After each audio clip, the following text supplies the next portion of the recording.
জগন্নাথ দেবের মন্দিরে পুজো দেওয়ার জন্য, জগন্নাথ দেবের মন্দির দর্শনের জন্য, জগন্নাথ দেব মহাপ্রভুকে প্রণাম করার জন্য যারা দিলীপবাবুকে গালাগালি করছেন তারা আজ যাই হোক হিন্দু সনাতনী হতে পারেন না। দিলীপবাবুকে যারা বলছেন, দিলীপবাবু করেছেনটা কি? দিলীপবাবুর সঙ্গে আমাদের রাজনৈতিক বিরোধ থাকবে, কিন্তু দিলীপবাবু বাংলার গর্ব, দেশের গর্ব।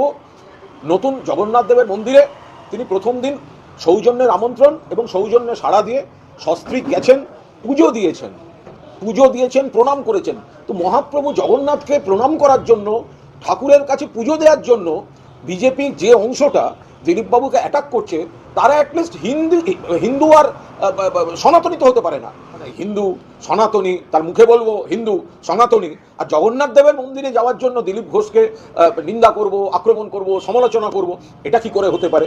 তবে ওদের দলের অভ্যন্তরীণ ব্যাপার। আমরা যেটুকু দেখছি যে একটা দুটো শ্রেণী ওনাকে আক্রমণ করছে। একটা হচ্ছে তৎকাল বিজেপি, যে দিলীপবাবুরা হচ্ছেন আদি, এই তৎকাল যারা গেছিলেন তারা, আর পুরনো কিন্তু ব্যর্থ। তো এখন তো এবার ওদের ঘরের মধ্যে লড়াই। এবার তো দেখলাম শুধু আর বিবৃতিতে নেই, এই তো গুন্ডামি হচ্ছে নিজেদের মধ্যে। এই তো কোথায় দেখলাম, কোথায় একটা কোলাঘাটে কোথায় একটু ধাক্কাধাক্কি, মানে ওই একটা পরিস্থিতি হলো দিলীপবাবুকে ঘিরে। আবার একটু আগে মেদিনীপুর শহরে দিলীপবাবুর ঘনিষ্ঠকে তার গাড়ির উপর কীভাবে সব হামলা টামলা হলো। আরে সনাতন হিন্দু, সনাতন মানে শ্রীকৃষ্ণ চৈতন্যদেব। তো চৈতন্যদেবের যারা ভক্ত তারা গাড়ির উপর, তারপর কিসব ভাষা, খ ব গ, হিন্দু বা সনাতনীদের মুখ থেকে ওই মন্ত্র বেরোতে পারে না। তো সুতরাং এটা ওদের দলের মধ্যে সব চলছে। দিলীপ ঘোষ মমতা ব্যানার্জির সঙ্গে দেখা করতে গেছেন। অ্যাকচুয়ালি উনি মন্দিরে যাওয়ার ব্যাপার কোন নেই, উনি দেখা করতে গেছেন।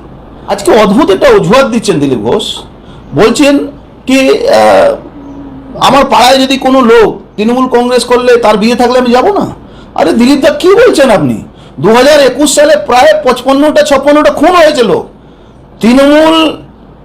তৃণমূলের লোকেদের বাড়িতে আমাদের নিমন্ত্রণ থাকে না কোনো লোকের, কোনো যারা বিজেপি করে। আপনার নিমন্ত্রণ থাকে কেন? আপনি তৃণমূল সঙ্গে সরাসরি যোগাযোগ রাখেন, আপনি দলকে খাস্তা করেন, আর আপনার সঙ্গে সকল যারা হিন্দু, আপনি তো বলেন কি আপনি হিন্দুত্ব নিয়ে রাজনীতি করেন, আপনার হিন্দুত্ব যারা এসেটা যে তারা তৃণমূলের মঞ্চে শেয়ার করে, তৃণমূলের এমএলএদেরকে ব্লাড ডোনেশনে ডাকে, গঙ্গা আরতিতে তৃণমূলের এমএলএ চেয়ারম্যান সঙ্গে বসে করে, হিন্দুরা পয়সা দিয়ে খরচ করে গঙ্গা আরতি করে। আপনার যারা ফলোয়ার আছে, যারা সকল যাকে আপনি হিন্দুর কথা বলছেন, যাদেরকে নিয়ে আপনি চলেন, যারা আপনাকে হয়তো কোনোদিন লাইক করতেন, এখন আর কেউ লাইক করছেন, এখন সবাই বিরুদ্ধে বলছে, এখন উনি সবার বিরুদ্ধে হয়ে গেছেন, উনি সবার বিরুদ্ধে বলছেন। জাস্ট লাইক কালকে উনি এক্সপোজ হয়েছেন। এই ব্যাপারটা আমি বহুদিন ধরে দিল্লিকে বলেছিলাম। আমার যাকে যে বিজেপি যারা নেতৃত্বকে, আমাদের সিনিয়র নেতৃত্বকে বহুদিন বলেছিলাম যে এই লোকের উপরে আপনারা বিশ্বাস করছেন, যে লোকটা দিলীপ ঘোষের উপরে বিশ্বাস করছেন, এই দিলীপ ঘোষ সরাসরি মমতা ব্যানার্জির সঙ্গে যোগাযোগ রেখে ইনি চলেন। নালে একটা কথা বলুন, 21 সালে অত লোক খুন হলো, বাড়ি ছাড়া হলো, দিলীপ ঘোষকে কে বাড়ি ছাড়া করেছে, বা দিলীপ ঘোষের উপরে কে হামলা করেছে, বা দিলীপ ঘোষকে কোন মামলা মোকদ্দমা হয়েছে? 2024 সালের পরে ইলেকশনের লোক মার খাচ্ছে, কাউন্টিং হল থেকে তাড়িয়ে দেওয়া হচ্ছে, আর দিলীপ ঘোষ মাছ ধরছেন, বাইরেকে মাছ ধরছেন, আর তারপরে ভিডিও পোস্টিং করছেন। মমতা ব্যানার্জি মাঝে মাঝে মমতা ব্যানার্জির কথা শুনে উনি মমতা ব্যানার্জির বিরুদ্ধে একটা মানে একজন মহিলার বিরুদ্ধে যে কথাটা না বলা, সেই কথা বলে উনি বিজেপিকে খাস্তা করতেন। মুখ্যমন্ত্রীকে মহিলা হিসাবে কোনো পলিটিক্যালি লড়াই করার বিরুদ্ধে বলবো, আমরা মহিলা হিসাবে কোনো কথা বলবো। উনি তো বলেছেন বারমুডা পরে ঘুরে বেড়ান। আজকে মমতা ব্যানার্জি ভালো তৃণমূলে যাওয়ার, উনি চলে গেলে দলটা বাঁচবে। দিলীপ ঘোষ চলে গেলে পশ্চিমবাংলা 26-এ সরকার আসতে কোনো বাধা থাকবে না।